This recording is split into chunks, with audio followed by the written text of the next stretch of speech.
Gostaria de convidá-los a abrirem as vossas Bíblias, primeiro livro dos reis de Israel, capítulo de número 16. 1 Reis, capítulo 16, verso de número 34, para nossa meditação esta noite. Eu irei ler o texto, e aí eu conto até 3 e convido toda a igreja a repetir o verso de número 34, tá bom? Diz assim a palavra: em seus dias, Hiel, o betelita, edificou a Jericó. Quando lhe lançou os fundamentos, morreu-lhe Abirão, seu primogênito. Quando lhe pôs as portas, morreu Segube, seu último, segundo a palavra do Senhor que falara por intermédio de Josué, filho de Num. Vamos lá, ao som do 3, releia o texto, por favor. 1, 2, 3.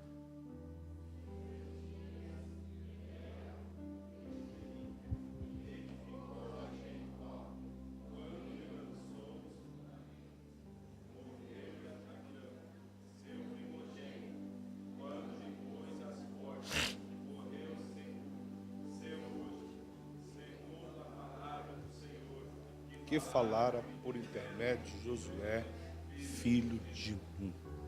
Graças a Deus. Peço que você redobre a sua atenção para que a gente possa compreender aquilo que o Senhor nos orientou para essa noite. Primeiro, existem coisas que nos sobrevêm no mundo físico, que o seu discernimento só se dá, ou se dará, no mundo espiritual. Eu vou repetir. Existem eventos que nos sobrevêm no mundo físico, que o seu entendimento, o seu discernimento, a sua compreensão só se dará no mundo espiritual. O mundo natural, o mundo físico, não dará interpretação àquilo que é para ser entendido pelo mundo espiritual.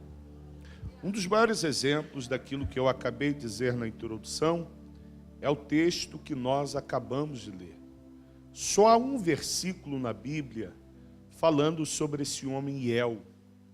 Em nenhum outro texto, em nenhum outro versículo, em nenhum outro livro, capítulo, você vai perceber a Bíblia mencionando o nome deste homem chamado Hiel. O seu nome, a etimologia do nome Hiel, significa Deus vive. Repita comigo: Deus vive. Coisa boa, Deus vive. Esse homem é natural da cidade de Betel. Você está lembrado de Betel? Betel é a cidade que, quando Jacó está em fuga do seu sogro Labão, ele vai, cansado no caminho, parar numa cidade chamada Luz. Cansado, ele pega uma pedra, Gênesis 28, coloca para trás de si, dorme, e ali ele tem uma experiência profunda com Deus. Ele vê uma escada cujo pé da escada está na terra, e ele vê que aquela escada, o topo, chega aos céus. E havia uma sintonia muito forte da terra com os céus. Anjos desciam e subiam por aquela escada. E Jacó, despertado do sono, disse: quão terrível é este lugar, porque este lugar não é outro lugar, senão a porta dos céus. A Bíblia vai dizer que com aquela pedra, ele derrama azeite sobre ela, erige um altar e coloca o nome daquele lugar de Betel. Betel significa cidade ou casa de Deus. Repita comigo: Betel, casa de Deus. Que coisa boa. Então esse homem Hiel, o nome Deus vive, ele é natural de Betel. Betel, casa de Deus. Tudo bom. O cara nasceu num lugar que é extremamente espiritual, onde a sua origem deu-se através de um homem que teve uma experiência profunda com Deus. E esse homem, o seu próprio nome, já está dando identificação de que o nosso Deus é um Deus que vive. O meu Deus vive, sim ou não? O nosso Deus vive. O Deus da missão Kairos não é um Deus que é inanimado, um Deus cego, que tem pés, mas não anda, mãos, mas não movimenta as mãos, tem ouvido, mas não ouve, olhos, mas não vê, boca, mas não fala. O nosso Deus, pelo contrário, Ele vê o que ninguém consegue enxergar, Ele anda onde ninguém pode andar, Ele faz o que ninguém pode fazer, Ele é Deus, amém, irmãos? Então vamos lá, esse camarada, Iel, Deus vive, natural de Betel, o texto vai dizer que ele vai para Jericó. Você está lembrado de Jericó? Jericó é a cidade que, quando o povo hebreu saiu da terra do Egito, a Bíblia vai dizer que eles atravessam o Mar Vermelho e eles estão em campanha em direção à terra prometida. E enquanto eles estão caminhando, eles vão conquistando algumas cidades. Tem cidades conquistadas, Jericó. Jericó é uma cidade altamente soberba, altiva, orgulhosa, prepotente. Jericó está batendo no peito porque construíram muros, e 2 muros com casas interligadas por cima, e estão decididos, olha, é impossível alguém nos conquistar.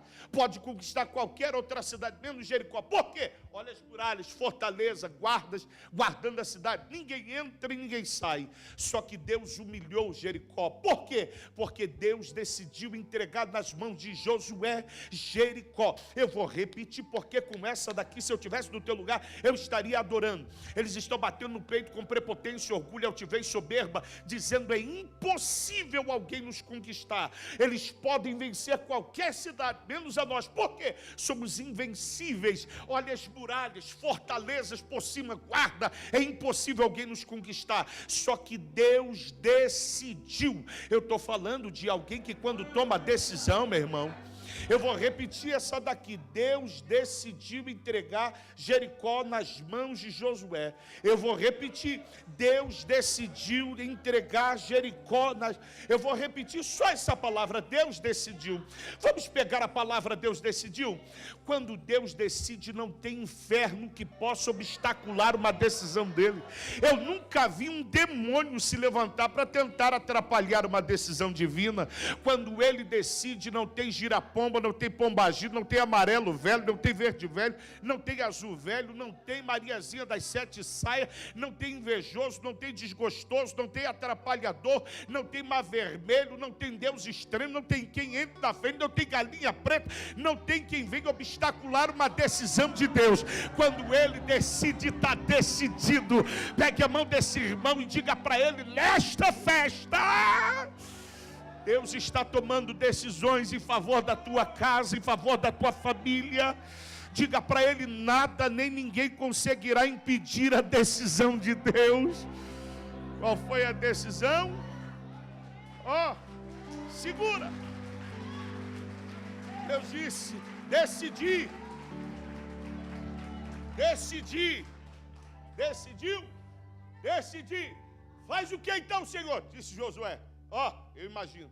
Faz o que então, Senhor?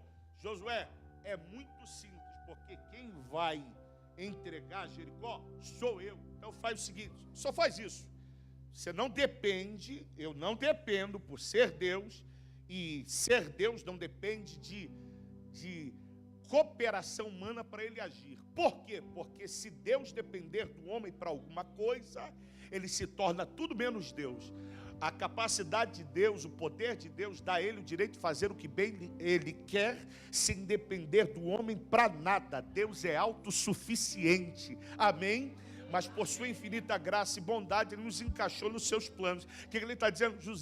Josué, eu vou humilhar Jericó, só que eu vou fazer o seguinte: eu quero a tua cooperação. Não dependo, mas vou te encaixar esse povo nos meus planos. Faz o que, Senhor? Durante 6 dias, dê uma volta na muralha.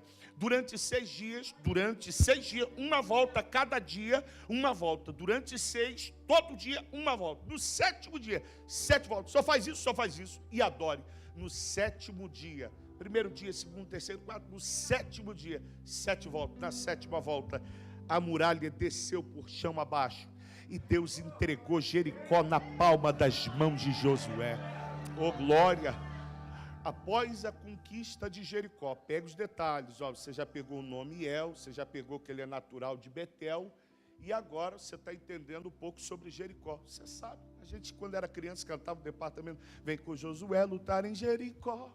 Jericó, não é? As crianças da salinha ouvem direto sobre Jericó, eles sabem quem é Jericó. Então vamos lá. quando Josué conquista Jericó, ele libera uma palavra, e a palavra está em Josué 6:26, e a palavra é o seguinte: maldito ou esconjurado seja o homem que se levantar para reedificar Jericó. Eu vou repetir: maldito, esconjurado seja o homem que se levantar para reedificar Jericó. Quando lhe pôr os fundamentos, que morra o seu filho primogênito, e ao colocar as portas, que morra o seu filho mais novo. Irmão, passaram-se 700 anos depois da conquista da palavra de maldição liberada por Josué. 700 anos passaram. Me levanta esse camarada Iel, no tempo do reinado de Acabe, no meio de uma desorganização espiritual tão grande, se levanta Iel, natural de Betel, o nome dele, Deus vive, e o que esse cara faz? Vai tentar reedificar Jericó, se envolvendo com coisas amaldiçoadas. Quando ele coloca os fundamentos, morre na sua casa seu filho Abirão. O nome Abirão e Segube, pai elevado e pai exaltado. Ele, enquanto está colocando os alicerces de Jericó, reedificando, morre em casa Abirão. Volta para casa chorando, sepulta Abirão, seu filho primogênito, e volta a dar continuidade à obra. Quando ele dá continuidade, colocando as portas, morre em casa seu filho Segube. Irmão, isso aqui nos traz inúmeras lições. Vamos para algumas lições aqui bem rápidas. A primeira lição que eu destaco aqui: o perigo de se envolver com coisas amaldiçoadas. Segunda lição que eu destaco aqui dentro desse texto, dentro dessa mensagem. Vamos lá, qual é o problema desse homem? Qual é a intenção desse homem querer reedificar Jericó? Será que não tem nenhum outro espaço? Será que não tem nenhum espaço em Betel, ou qualquer outra cidade, que ele pudesse se envolver edificando ou construindo? Por que é que ele vai se envolver, logicamente, com Jericó? Por que é que ele vai se envolver com essa cidade que Josué havia amaldiçoado 700 anos antes? Segunda lição que eu destaco é a tentativa desesperada, exacerbada de aparecer ou entrar para a história. Ele está lutando para quê? Para entrar para a história. Por quê? Se Josué entrou para a história como alguém que destruiu, eu entrarei para a história como alguém que colocou de pé aquilo que Josué destruiu. Ô irmão, eu tenho visto uma geração que briga por posições, uma geração que briga por oportunidades, uma geração que mete o punhal nas costas do outro para ganhar espaço. Eu tenho visto uma geração que disputa oportunidades. Eu tenho visto uma geração que luta para aparecer. Quem foi que disse que na obra de Deus é o homem que tem que aparecer? Sabe por que essa igreja está crescendo? Porque aqui não é o homem que aparece, quem aparece é o dono da obra. Eu levantaria a mão para adorar. Eu levantaria a mão. Segura, faltou ele passar pela escola de João. Se passasse pela escola de João, ele iria ouvir de João o seguinte: olha, apareceu um dia, eu estava batizando, pregador nacional, João Batista. Olha, nome nas rádios, João Batista, pregador de todos os congressos de Limeira, João Batista. João Batista é pregador internacional, está cruzando os oceanos, pregando a palavra. João Batista é pregador do maior congresso de missões do nosso Brasil. João Batista é o cara. De repente alguém aparece de João, tu não sabe o que está acontecendo. O que? Apareceu um aí que é mais poderoso do que você. Deixa eu contar para você, João, tu prega e batiza, ele está batizando mais do que você. João, deixa eu dizer para você, tu prega e ganha almas, só que ele está ganhando almas, e não só ganha, ele está fazendo os cegos enxergar. Tu não operou nenhum milagre ainda, mas ele está fazendo os cegos enxergar, o surdo ouvir, o paralítico andar, o mudo falar, e até o morto ele está fazendo ressuscitar. E agora, João olha e diz: importa que ele cresça e que eu diminua, que ele apareça. Oh glória, oh glória, oh glória, oh glória, oh glória, oh glória, oh glória. Eu estou sentindo a graça de Deus aqui. Pegue a mão aí desse campeão e diga para ele que ele apareça. Que ele apareça. Quem tem que aparecer não é, irmão, Graças a Deus que a gente está num ambiente sarado.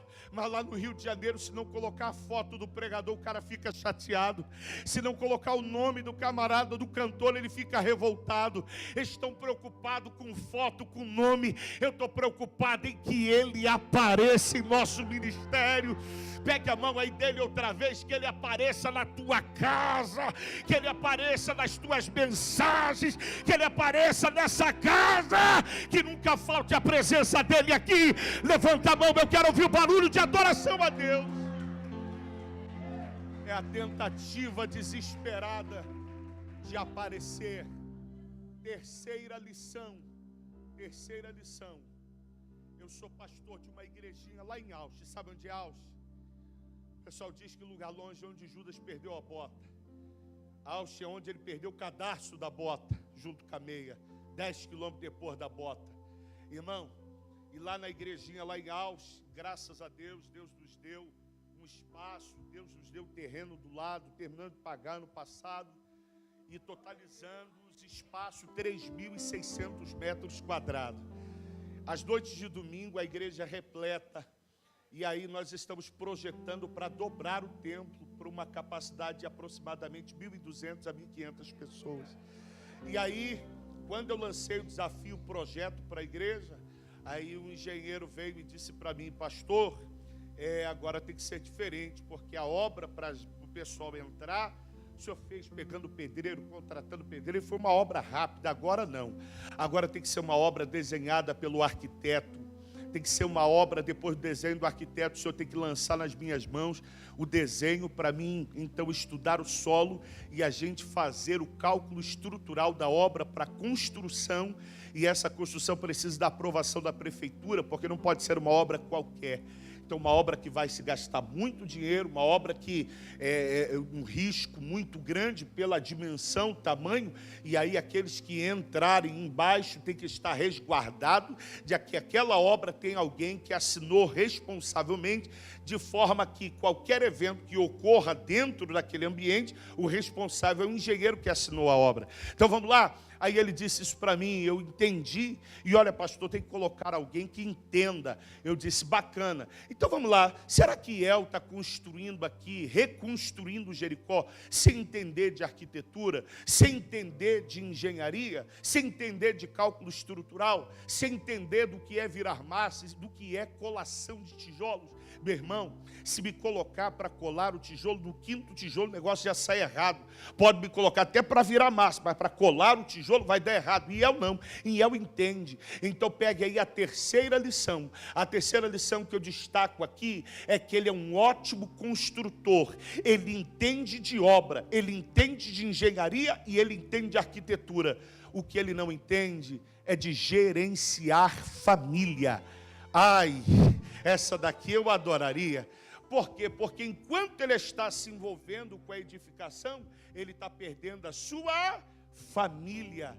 Nenhuma obra de Deus servirá para mim quando a obra estiver avançando, mas a obra estiver me fazendo perder a minha família. Eu já vi gente fazendo a obra e perdendo a família. Não vale, porque a principal obra de Deus, a maior mensagem por mim pregada, não é essa que eu grito no altar, é aquela que eu vivo dentro da minha casa.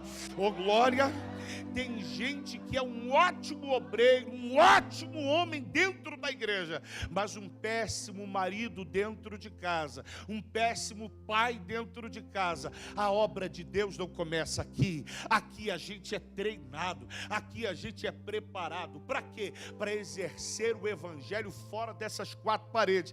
Mas a verdadeira igreja não é esse piso, não é a parede. A verdadeira igreja é você. E a igreja, a principal obra é dentro da sua casa. Oh, que bênção! A síndrome de Naamã tem atacado muita gente. Você já ouviu sobre Naamã? Naamã, um dos DVDs que eu mais vendi no meu ministério. Não vim aqui vender material, não trouxe nenhum, mas um dos DVDs que eu mais vendi no meu ministério. Naamã, fora de casa temido, fora de casa respeitado, fora de casa considerado, fora de casa um grande homem, fora de casa valente, fora de casa conquistador, fora de casa um homem extraordinário, fora de casa um homem com medalha, fora de casa um campeão, fora de casa um homem com troféu. troféu. Dentro de casa, sai a farda, o que aparece? A lepra. Só a esposa sabe o que ele realmente é. Ser uma bênção na igreja é fácil. Seja uma bênção dentro da sua casa.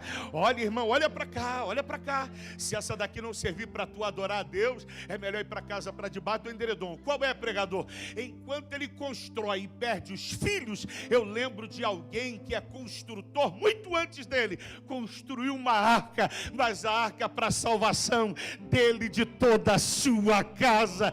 Missão Cairós, 8 anos, essa daqui é para adorar com excelência. Missão Cairós, 8 anos, não é para perda de famílias, é para treinamento e salvação de multidões de famílias, para a glória de Deus. Ai, eu pego uma profecia, eu quero liberar para a tua casa, você recebe? Você entende que eu vim aqui como profeta de Deus? Então levanta as duas mãos, porque eu vou liberar uma palavra agora. Eu profetizo debaixo da graça de Deus, debaixo da orientação do Espírito Santo. A sua casa não vai se perder, o seu casamento não vai acabar. Eu profetizo, os seus filhos não se envolverão com as drogas, os seus filhos não traficarão, os seus filhos não envolverão com prostituição, não irão beber, os seus filhos não irão mergulhar nesse mundo, no mundanismo, libertinismo.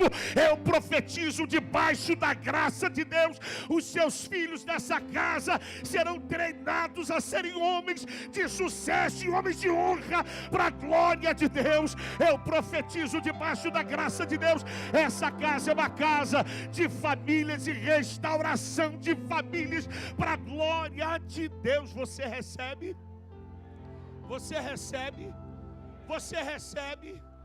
Então profetiza para esse irmão da direita e da esquerda, enquanto eu refresco aqui a minha língua, refresco a garganta. Profetiza para a direita e para a esquerda: a sua casa é abençoada. Diga: a sua casa está abençoada. Diga: nenhuma maldição, nenhum encantamento, nenhuma desgraça contra a tua casa e contra a tua família. Eu profetizo, tu se envolve com a obra, e a obra de Deus se envolve com a tua casa. Oh glória, eu adoraria, irmão. Você se envolve com as coisas de Deus, e Deus se envolve com a tua casa. Enquanto você está aqui se envolvendo com as coisas de Deus, tem anjos guardando a tua casa agora.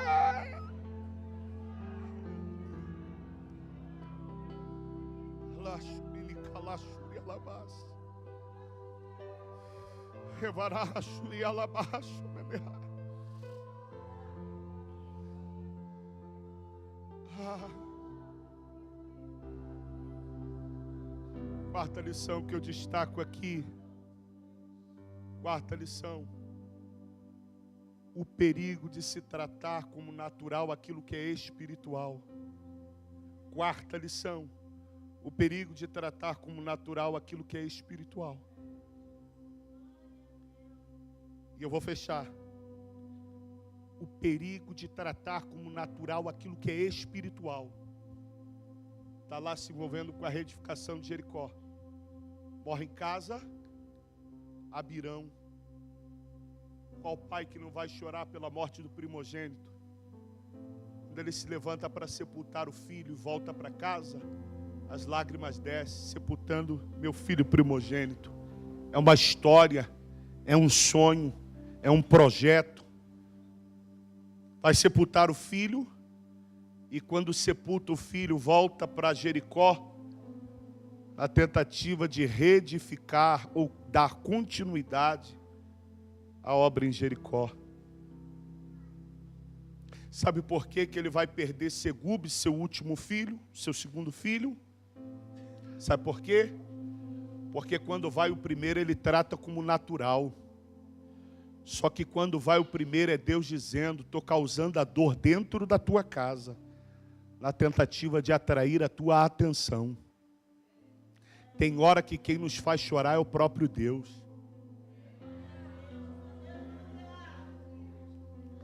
Tem hora que quem nos faz gemer é o próprio Deus. Tem hora que quem nos faz gritar de dor é o próprio Deus. E Deus está dizendo, estou causando a dor dentro da tua casa, na tentativa de te arrancar de Jericó e te trazer para o lugar onde você nunca deveria ter saído.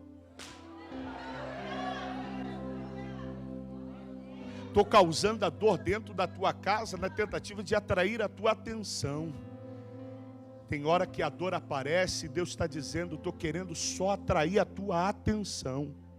Estou querendo te despertar e te arrancar de coisas que você não deveria se envolver. Tu está se envolvendo com coisas amaldiçoadas. Sai de Jericó, cara. Sai de Jericó. Tu não está vendo que está dando errado para você? A continuação em se envolver com coisas amaldiçoadas só vai trazer mais dor para dentro da tua casa. Você só vai sentir a dor aumentando dentro da tua casa.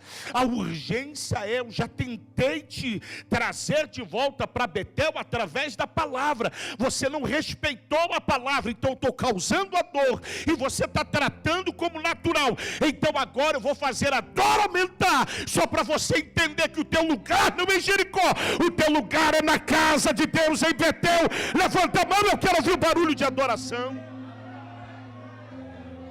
Tem hora que quem nos faz sentir a dor é o próprio irmão, eu tenho que encerrar. Tem hora que quem nos faz sentir dor é o próprio Deus. Vamos para o texto que vocês escolheram? Vamos para o texto? Vamos passar perto do texto. Eu estava pregando em Vitória semana passada, num congresso de mulheres, e no sábado eu estava pregando o texto escolhido, 2 Reis, capítulo de número 4. Uma das mulheres dos filhos do profeta clamou a Eliseu, dizendo, meu marido era teu servo, tu bem sabes que ele temia o Senhor. Agora os credores estão batendo na porta, querendo levar os meus 2 filhos como escravo. Perguntou a Eliseu, que declaro que te hei de fazer? Declaro que tu tens em casa. Tua serva não tem mais nada em casa, senão um botija com um pouquinho de azeite. Então vai, pede às suas vizinhas vasilhas emprestadas a todas as tuas vizinhas, não poucas vasilhas, mas muitas vasilhas. Entra dentro da tua casa, fecha a porta, deita o azeite sobre as vasilhas. Fez ela conforme o profeta de Deus havia lhe ordenado, pediu vasilhas emprestadas a todas as suas vizinhas, entrou dentro de casa, deitou o azeite sobre as vasilhas, acabando-se as vasilhas, pediu ao seu filho, traga-me mais uma vasilha, o filho informou, acabou a vasilha. Então foi ela e fez saber um homem de Deus que disse-lhe, vai, vende o azeite, paga a tua dívida e viva tu e teus filhos do resto. Irmão, Deus depende dela pedir vasilhas emprestadas para ela ter o livramento dos filhos que estavam sob a iminência de ser levado como escravo. Deus depende de vasilha vazia para operar. Eu disse no princípio aqui da oratória, no princípio da mensagem, eu disse, Deus não depende da cooperação humana para provar que Ele é Deus. A partir do momento que Deus depender da cooperação humana para Ele provar que Ele é Deus, Ele passa a ser tudo menos Deus. O nosso Deus é um ser autossuficiente, capaz de fazer o que bem lhe apraz. E quando Ele não quer fazer sozinho, Ele, pelo poder da sua palavra, Ele manda os anjos, desça lá e faz o que eu quero. E quando Ele não quer fazer, Ele pode usar qualquer outra pessoa. Por que Deus vai utilizar as vasilhas vazias emprestadas? Sabe qual é o problema aqui? É que Deus está dizendo, você precisa ser curada de traumas, você precisa ser curada de problemas antigos, você precisa resolver pendências antigas. Vai bater na porta da tua vizinha e pede ela vasilhas emprestadas. Aí você tem as 2 opções, ou perde os filhos, ou vai consertar problemas antigos lá com a tua vizinha. Chega lá e perdoa quem te feriu. Quem foi que disse que perdão deve ser exercido quando o ofensor procura o ofendido? Claro que não. O perdão é a disposição do ofendido em dizer, tenho marca, estou ferido, estou machucado, mas eu decidi te liberar, porque eu quero que Efraim nasça, eu quero alcançar o crescimento. Você está entendendo? Você está entendendo? Você está entendendo? Pegue a mão aí desse irmão, a gente já vai fechar. A gente já vai fechar. Pegou a mão dele, pegou a mão dela. Aleluia. Esse problema de bater na porta, os credores toda hora batendo na porta, querendo levar os 2 filhos. É Deus dizendo, eu permiti o problema bater na tua porta. Eu permiti a crise chegar até a tua casa, só para te despertar, que tem vizinha com vasilha vazia. É só bater lá e consertar o problema com ela, e o milagre vai acontecer dentro da tua casa. Pegou a mão aí dessa irmã e diga para ele, antes de Deus te fazer prosperar, Ele quer te fazer curada, Ele quer te fazer livre. Pegou a mão dele, aperta um pouquinho a mão dela. E diga, tem horas que Deus permite o indesejado. Tem horas que Deus permite a dor só para nos tratar, só para nos reposicionar, só para nos colocar no centro da sua vontade.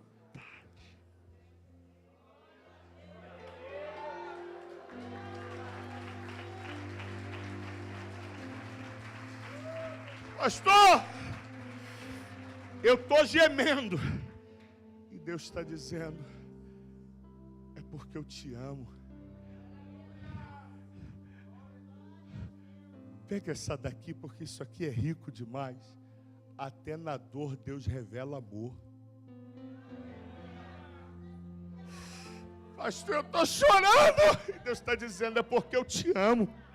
É porque eu não quero te perder com as coisas de Jericó.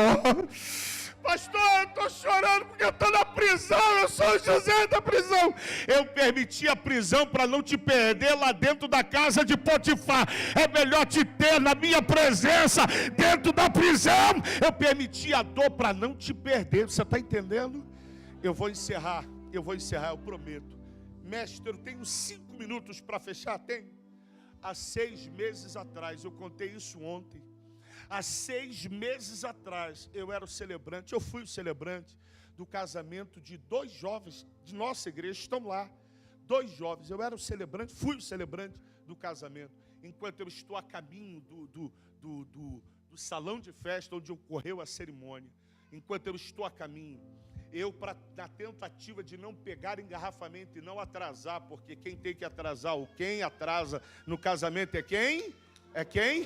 A noiva. Imagine a noiva, tocando, a noiva entrando, mas quem vai celebrar? Então, não, peraí, eu preciso chegar, ver o som, ver o ambiente, está tudo legal, e aguardar a noiva chegar. Então, estou eu e minha esposa, e eu encurtando o caminho, melhor, peguei um caminho um pouco maior, mas me livrando do engarrafamento, e aí, eu passei numa estrada, e uma estrada que sempre que eu entro nela, nunca tem impedimento, dificuldade, não tem trânsito. De repente eu vejo no meio vários carros, pisca-alerta e uma multidão parada. Eu olhei para minha esposa e disse, ventou, e agora? Vou manobrar e voltar. Decidi encarar, fui devagar, pisca-alerta, os carros. Cheguei até a multidão, abaixei o vidro e olhei. Quando eu olhei, eu vi um pezinho desse tamanho, uma chuteirinha, e eu vi um lençolzinho cobrindo o corpo pequeno. E assim que eu passo ao lado, eu ouço o grito desesperado de uma jovem mãe, pastor! E ela apontou, meu filho. O caminhão passou, menino voltando do futebolzinho, com os amiguinhos. Menino de 7 anos, o caminhão passou, pegou a cabecinha do menino, estourou, matou um menino de 7 anos de idade. Estava no chão, lençolzinho, e eu agora, meu pai, tem um casamento e tem essa mãe, eu reconheci ela, não é membro da igreja, aparece lá de vez em quando, e eu tenho que dar atenção a essa mãe agora, no momento mais terrível da vida dela. Para a graça de Deus, pela misericórdia, eu olhei um diácono e disse, por favor, dê atenção a ela. Eu vou lá, celebro o casamento, não vou ficar para festa, para nada. Eu volto aqui para dar atenção a essa mãe. E assim eu fiz. Já cheguei no casamento falando com a irmã da noiva, cacei o noivo, falei com o noivo, falei com os parentes. Não, pastor, a gente já sabe, chegou aqui a mensagem que houve um acidente lá. E aí falei, eu preciso celebrar o casamento. Quando celebrar, não vou falar nada para a noiva, não vou falar nada para os convidados, mas peço que depois vocês repassem, porque não vão me ver aqui. Eu vou celebrar o casamento e vou me retirar. Celebrei o casamento, peguei minha esposa e fui. Cheguei lá, abracei ela e fiquei. Começou a chover, fiquei início da madrugada. E aí, liberei a mensagem dizendo, quando chegar o dia de amanhã, eu preciso que me passe o horário do sepultamento, que eu faço questão de estar no sepultamento. Quando chegou no domingo, arrumei roupa, botei dentro do carro, que eu moro um pouco distante da igreja, 25 minutos aproximadamente. Peguei o carro, botei a roupa, tudinho, e me direcionei para a igreja. Na escola dominical, assim que eu chego no domingo, mensagem no meu celular: sepultamento às 9 horas da manhã, às 9 horas, às 16 horas da tarde. Peguei a mensagem, às 16 horas, sepultamento. 15 horas, eu estava no cemitério. Irmão, eu já fui em sepultamento de gente honrada, de gente desonrada, de gente com dinheiro, de gente sem dinheiro, de gente grande, de gente pequena. Mas esse menino de 7 anos de idade, ele atraiu uma multidão. Você não tem ideia, entupiu o cemitério. O caixãozinho dele não foi colocado na capela, colocaram no meio. Caixãozinho branco, pequenininho, fechado. E aí, quando eu cheguei, o desespero. A mãe não aguentando. O pai não aguentando. O pai que é separado da mãe não aguentando. Do outro lado, sendo amparado. Os amiguinhos de escola. Ai, meu amigo. Os pais chorando. Nem conhecia o menino. Mas pela emoção do filho pequeno. Chorando. Os avós desesperados, cheios, uma multidão de parentes, de pessoas da rua, do bairro, que sabendo do que foi ocorrido, chorando, ainda mais porque a notícia era que o caminhão havia sido roubado. E na fuga, ele passou e pegou a criança e matou. A revolta, choro, porque não tem condições de reverter o quadro. E aí aquela multidão, de repente, me é concedida a palavra. O Senhor deu uma palavra, o Senhor ore. E aí na palavra que o Deus de toda consolação conforte, console os corações que agora estão sentindo a dor terrível da partida dessa criança. E para nós a partida prematura, porque a expectativa dessa criança de 7 anos é que ela crescesse, casasse, formasse uma família, envelhecesse. Mas o Senhor decidiu tomar a vida deste menino para si. Eu olhei para todos e disse: eu sei que a grande maioria aqui nos conhece por eu ser pastor de uma igreja próxima daqui. E eu preciso nesse momento ser profeta de Deus também. A palavra é: o que mais Deus precisa fazer para atrair a nossa atenção? Quando encerrei, orei. Dias depois encontrei a mãe e disse: quem recolheu o seu filho foi o Senhor. O que mais Deus precisa fazer para atrair a sua atenção?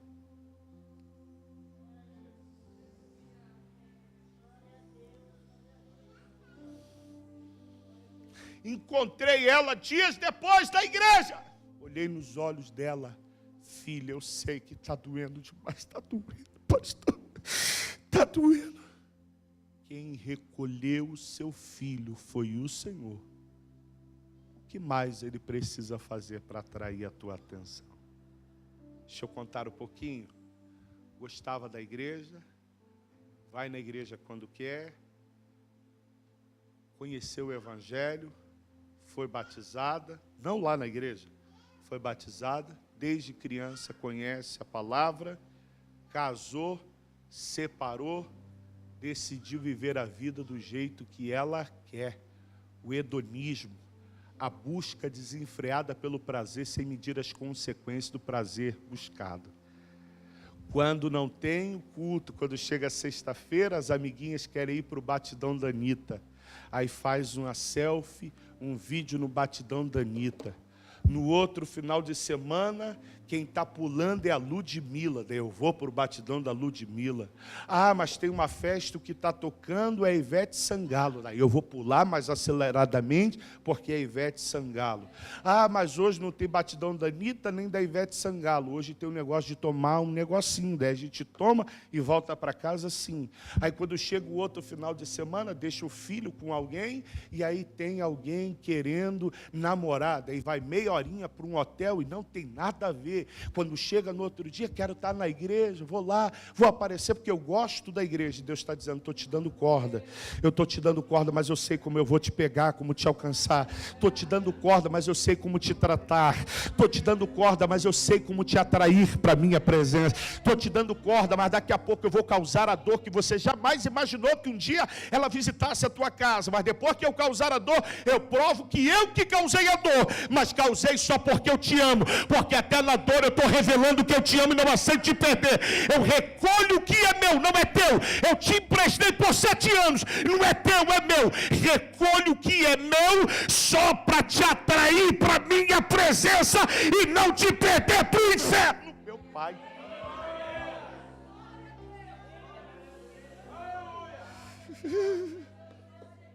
Aí depois alguém veio falar comigo, pastor, você não sabe, o senhor falou aquilo, mas meses antes da partida do menino, alguém aí, pastor, não recordo quem, foi até a casa dela orar por ela, e lá orando por ela, o Senhor usou a pessoa dizendo, estou falando com você, e a minha palavra é essa, se tu não mudar, eu vou tratar a tua casa, eu vou tratar o que você mais ama, só para te despertar para a minha presença. Irmão, vai entender um caminhão passando e pegando a cabecinha de um menino que parece um anjo, um menino que não tem pecado algum, vai entender o negócio dele, tem compreensão? Não, é o próprio Deus causando a dor, dizendo, recolho o que é meu, só para não te perder para o inferno, só por te amar e não te ver em Jericó com coisas amaldiçoadas, vai dar continuidade com Jericó, vai dar continuidade com aquilo que eu já disse não, vai dar continuidade com as drogas, vai dar continuidade com a prostituição, eu sei como te atrair, eu vou te pegar com anzol, e na hora que eu pegar, vai sangrar, vai doer, e não adianta gritar e gemer, é eu dizendo, te amo, e não aceito te perder para o inferno. Quem está me entendendo, levanta a mão, abre a boca, eu quero ouvir barulho de adoração a Deus. Jericó, coisas amaldiçoadas, não é o teu lugar. O teu lugar é em Betel, na casa de Deus.